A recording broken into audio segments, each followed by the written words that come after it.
Frédéric Pascaline, bonjour. Bonjour. Vous êtes responsable de l'espace distribution au sein du groupe IRSEM, un groupe de protection sociale de services à la personne composé de 3 institutions, IRSEM Retraite Complémentaire, l'ARCO, l'IRSEM Prévoyance et l'IRSEM Mutuelle.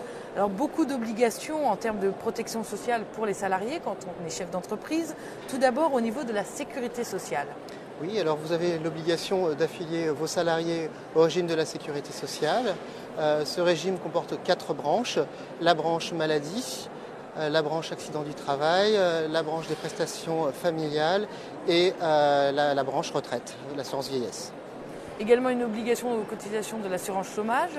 Oui, tout à fait. Toutes les entreprises ont pour obligation de cotiser au régime de l'UNEDIC pour assurer leurs salariés en cas de risque de chômage, en cas de licenciement. Également une obligation en termes de régime de retraite complémentaire. En effet, toutes les entreprises ont pour obligation d'affilier leurs salariés au régime de retraite complémentaire de l'ARCO ou de la GIRC pour les salariés cadres. Ce régime intervient en complément de la retraite versée par le régime général de la sécurité sociale. C'est une retraite qui est calculée en points et qui est versée trimestriellement. Au niveau de la prévoyance.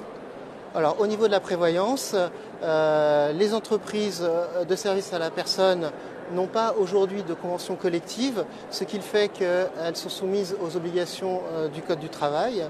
Toutefois, il y a quelques obligations en termes de prévoyance qu'elles doivent couvrir, à savoir notamment des obligations renforcées par la loi de modernisation du marché du travail, qui a renforcé les prestations à fournir aux salariés par rapport à la loi de mensualisation, c'est-à-dire que lorsqu'un salarié a 1 an d'ancienneté dans votre entreprise, vous devez le couvrir en cas d'arrêt de travail. Si cet arrêt est supérieur à 7 jours, donc à partir du 8e jour, pendant 2 périodes de 30 jours, la première en maintien de salaire à hauteur de 90% du salaire brut déduction faite de ce qui est versé par la sécurité sociale, puis une seconde période de 30 jours à hauteur de 66% du salaire brut.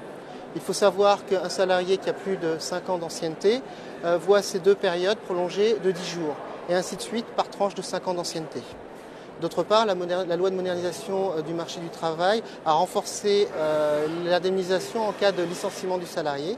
Vous devez verser à votre salarié en pareil cas 1/5 de mois par année d'ancienneté pour un salarié qui a plus d'1 an d'ancienneté. Et pour les salariés ayant plus de 10 ans d'ancienneté, à cette indemnisation s'ajoute une indemnisation à hauteur de 2/15 de mois par année d'ancienneté supplémentaire au-delà des 10 ans. Toujours dans le volet prévoyance, une spécificité pour les cadres. Tout à fait. Une convention collective des salariés cadres existe en France. Elle est obligatoire. Elle impose aux employeurs de cotiser au risque, pour la prévoyance cadre à hauteur de 1,50%. La moitié de cette cotisation patronale doit être affectée au risque d'essai. Donc enfin sur le régime complémentaire.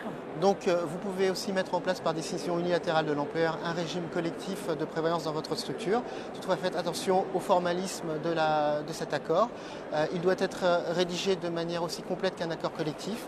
Vous devez informer chaque salarié par courrier de la mise en place de cet accord et vous devez garder la trace de cette information par courrier auprès de chacun de vos salariés. Frédéric Pascaline, je vous remercie pour toutes ces explications. Merci à vous.